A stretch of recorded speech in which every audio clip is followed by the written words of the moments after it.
Am I the a-hole for refusing to help my sister out financially even though I can't afford to? I, 34 female, am the eldest of 9 siblings. My sister, Sarah, 24, and I aren't close. I love all of my siblings, and I'm close with all of them, except for her. Growing up, she wouldn't introduce me to her friends and would refuse to acknowledge me at family gatherings over the years. In short, she was distant with me but not my other siblings. After I moved out of my parents' house, Sarah and I grew further apart and didn't see each other except at family functions. She would ignore my attempts at reaching out and or including her in anything that my other siblings and I did together. She didn't come to my wedding. I didn't even know that I'd gotten divorced until 2 years later. She refused to accept my request to add her to socials and never responded to any calls or texts. It hurts, but I didn't want to push, thinking that she might eventually come around so long as I kept the door open. A year ago, she finally accepted my social media request and sent me a DM. It started out as just a, "Hey sister, how are you?"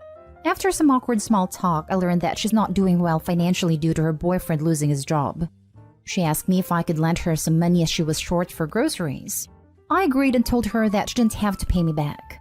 I sent what she asked for and a bit extra. She thanked me and asked if we could visit for a proper catch-up. I agreed, and we set it up. The visit came and went, and she didn't show up or answer my call/texts. I assumed that something came up and texted that she let me know when we could reschedule. 2 days later, she DM'd saying her cell phone had been cut off for non-payment. She asked for help to get it reconnected and said she'd pay me back when she could. I agreed and sent it to her. A few days later, and she asked for more money. I sent her the money again, but told her that I can't send anything else until she pays me back because I didn't have any more that I could spare. I felt like I've been used. Then one day she asked for a cab fare. I said that I'd pick her up and drive her myself. She got angry and accused me of not trusting her. She blasted me on a family group chat saying that I was refusing to help her and that I was selfish. Sarah recently posted something about how she loves her family and how much they mean to her. She tagged all of my siblings except for me. 5 minutes later, she sent me a text asking me for money for diapers, and I lost it. I asked her why she only ever contacts me when she wants money, and that I was feeling used. She denied it and said she was angry that I could accuse her of such a thing. I sent her screenshots to prove it. She said, just forget it then. I tried to apologize for being rude, and she ignored me. A few days ago, she asked for help paying for rent and offered to repay the loan as soon as she could. I could help, but I don't want to. I feel like I'm being used. It hurts that she only ever contacts me when she wants money. So, am I the a-hole? Why do you feel bad for accurately calling her out for using you? Like, totally not the a-hole. Please stop funding her life. You're so desperate for a relationship with her that you're allowing her to manipulate you into giving money. Don't fall for that crap. I feel bad because I don't want my nieces to go without. My family and I try to look out for one another without getting into each other's personal lives or finances without invitation. There was a bit of parentification going on when I was a kid too, so I kind of see her as a daughter of sorts. Still not your issue. She is an adult and is responsible for her decisions and kids. She is using you. Try reading what you just wrote, but pretend a friend wrote it. Often we are too close to a situation to see the truth. Don't give her any more money. Best of luck to you. I am huge into family, but not to the point of being used. You're the oldest. Stop being passive and get a straight answer by asking straight questions. Start asking the other siblings what her problem is. Why is she leaving you out and excluding you? Make this a family issue since Sarah keeps reiterating that she is into the family. Info, I feel like we're missing something big here. Do you know why Sarah's always been so distant with you? I think it's because she and I are so far apart in age. I don't really know, to be honest. Not the a-hole, but refusing her could put you in a bad situation with the family. Have you talked to your family about this? Maybe point out that she blatantly left you out of her post about family and show them your receipts of her only contacting you for money. I've talked with a sister and brother that she's closest to about it. They said they talked to her, but that I should just let it go and stop trying so hard to win her affection. They said that I need to just stop sending her money. Apparently she used to hit them up all the time until they cut her off financially, and said that she's a grown woman who can and should take care of herself. There's your answer. Cut her off. Next story is titled, Am I the a-hole for pressing charges on my mom when my family told me not to? I, 18 female, and my boyfriend, 22 male, have been living in our first apartment together for a while now. completely independent from our parents. I have never had a good relationship with my mom, 37 female. I had been taken away from her for severe neglect as a young child and was raised by my great-grandparents, 84 male plus 80 female. She wasn't a part of my life for 13 years. When my grandparents eventually passed from old age, she regained custody and moved me across the province I live in. Anyway, when we had settled in our new place, because I have better credit than my boyfriend, we were looking into getting our Wi-Fi under my name. But when I called the best provider in our little rural area, they explained to me that I owe them over $800, which couldn't make any sense as I've never had an account with them in the first place. They gave me the address and the year that it had first been owned, and it was one of the first places I had lived with my mom. I had been 15. We were on civil terms, and I let her know that because I just had a new job and have moved out. Note that I haven't lived with her since I was 15. I've mainly lived with friends as she's pretty crazy, that I won't give her money for my phone bill that I didn't owe her. But was going to anyway until she paid a balance owing under my name. Because not only was my credit now horrible, but we couldn't get Wi-Fi, and that's something I needed for school/work. She blocked me, cut my phone off, and went to my in-laws to try and break up my relationship with my boyfriend. The only way the money owed can be waived is if I press charges for fraud, but when I asked for advice, it was met with, "How can you do that to your mom?" She wouldn't be able to get divorced then. She's on her fourth husband and she had cheated on him. How is that my problem? Anyway, am I the a-hole? Should I do it? You don't press charges. The province does. The fraud can be shown with your birth certificate. You're not old enough to sign a contract when this account was opened, so provider was negligent. You probably have to file a report with the police, but nothing much will happen to your mother. P.S. Get a credit report because she didn't just do this once. This is good advice. She stole money from you and tried to sabotage your relationship with your partner. This is astonishing and abnormal. You don't owe her anything.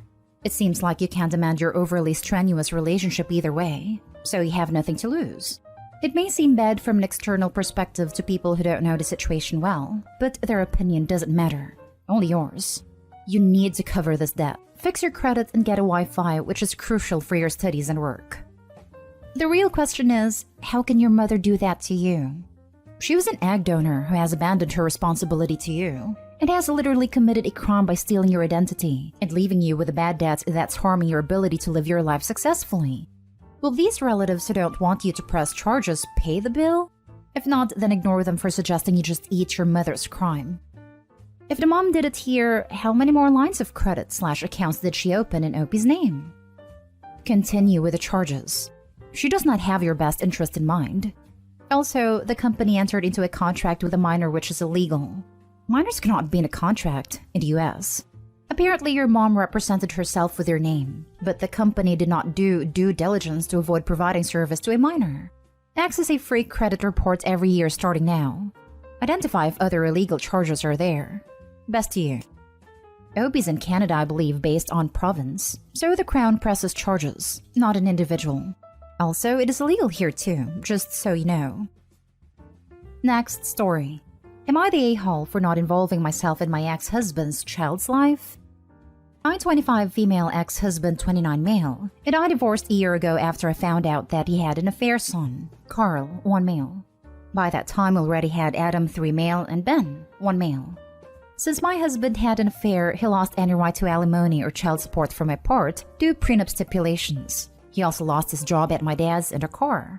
When he came back begging me for an opportunity, he disclosed that Carl's mom passed away during childbirth, and we were the only family he had.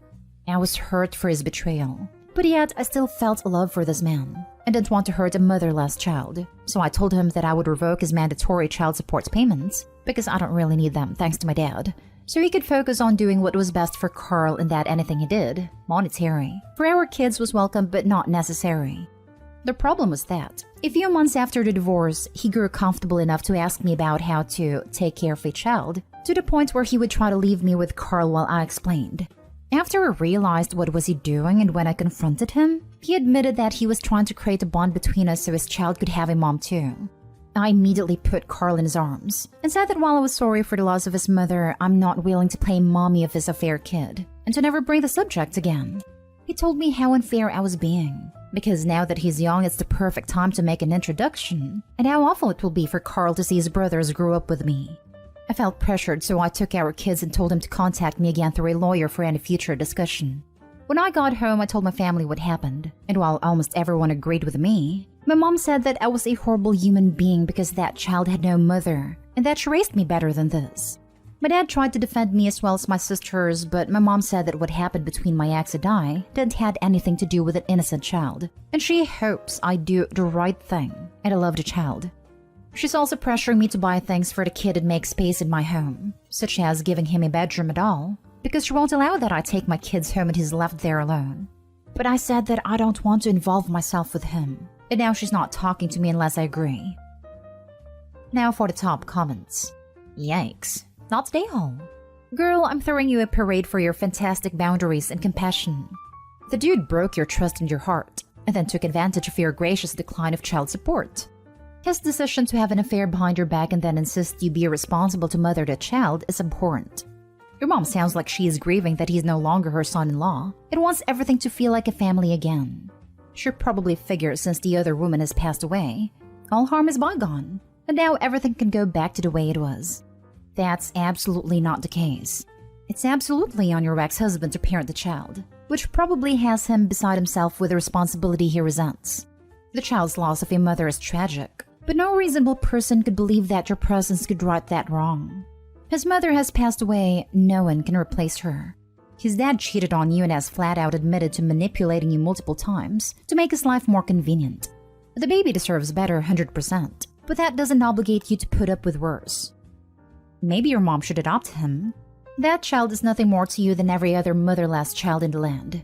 Suggest, sincerely, that your ex get busy and find a loving and gentle new wife who wants to be a mother to his child. There are lots of women out there who would be interested. My infertile friend actually married a widower with 3 kids, and admitted it was as much to be a mom as to be a wife. Several years in, they are very happy. I disagree the child is nothing to her. It's her children's sibling. This is a stickier situation than it could be because their half-brother is going to feel left out. Is that her problem to fix? No. She's not a-hole for boundaries, but I can't help but feel for a kid that's gonna see his brothers go spend time with mom when he doesn't have one. Dad could use that time to make his son feel special, or he could be an A. That's not Opie's responsibility at all, but my heart hurts for that kid, and I get her mom's point. Hopefully as they get older, she might allow sleepovers if the older two ask for him to come over, but she wouldn't have to. It would be noble of her to do it on her own volition, but Dad is being sneaky and a jerk about things.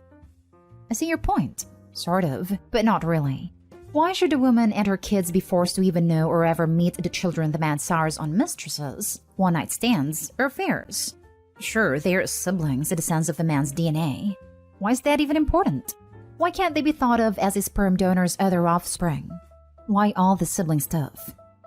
NTA, NTA, NTA. I'm horrified at your mom's suggestions. It's an affair child for crying out loud. How would your mom feel if your dad suddenly came home with an affair child? Not very good, I'd suppose. It would ruin the family, I presume. Now, your kids are still young, but if they were any older and they understood this, they probably won't be very welcoming of this kid too. You are not a saint, and you do not owe that child and your ex anything. No, no, no. Even if the child did nothing wrong, why do you have to live with the proof of your ex's infidelity? It would take a toll on you and affect your emotions. How would your mom feel if your dad suddenly came home with an affair child? She would probably take him in. My mom herself is an affair kid. She says that not having someone loving you or accepting you is horrible, and that I'm in a position to help because the baby's young, motherless, I have the time and money, so I have to do what's best. Now for the last story. Am I the a-hole for telling my nephew it's not his birthday? My daughter's 7th birthday was yesterday. We went by my mom/her grandma yesterday for dinner, cake, and gifts. My brother and my nephews were there too, and daughter gets along well with her cousins. My mom has this birthday crown that she has the kids wear when it's their birthday. One of my nephews, 5, asked my daughter if he could wear the crown for a little bit. She agreed. Then when we were doing cake, he asked her to help her blow out candles. She said sure. I kinda looked at my brother, hoping he'd say something to his son, but he didn't. Then when we were giving my daughter her gifts, my nephew, who still had a crown on, asked my daughter if he could help her open her presents. I stepped in and said, "No, it's her birthday, not yours. Let her open her gifts by herself." My nephew seemed kinda pouty. thing about my daughter is she's too nice sometimes, and has a hard time if she thinks saying no will hurt feelings. This seemed like one of those times. Later, my brother said nephew was just having fun. It wasn't that big of a deal. The brother and his wife let him open their gifts on their birthdays, and he knows they're not his gifts to keep. I said, yeah, but that's you, an adult. She's a kid and should get to celebrate her own birthday without sharing it. My brother said I'm teaching my daughter to be mean. Am I the a-hole? He is teaching his son that he always has to get his way and be the center of attention. 5 is plenty old enough to realize that other people matter, and not every day is about them. His kid is being raised to be entitled. Wait till he tries that at a school friend's birthday party. This happened at a party when my daughter was in kindergarten. One of the attendees had an absolute screaming meltdown because she was not allowed to blow out the birthday child's candles, nor open the presents. Turned out to be the child my daughter had talked about all year who was always throwing tantrums. We did not invite her to my daughter's party that following summer. Not today, home. You're teaching your daughter it's okay to say no and have boundaries. A nephew needs to learn how to hear no and respect boundaries. This is important. OP, I don't want to put the fear of God into you over an interaction between 2 cute little kids, but do not let your brother teach your daughter that saying no is being mean. Jesus freaking Christ. This is so important. Not stay home. Teach your daughter that saying no is her right and doing so is not mean, no matter how bratty her cousin is. Also, give the girl back the birthday crown for crying out loud. Who does that?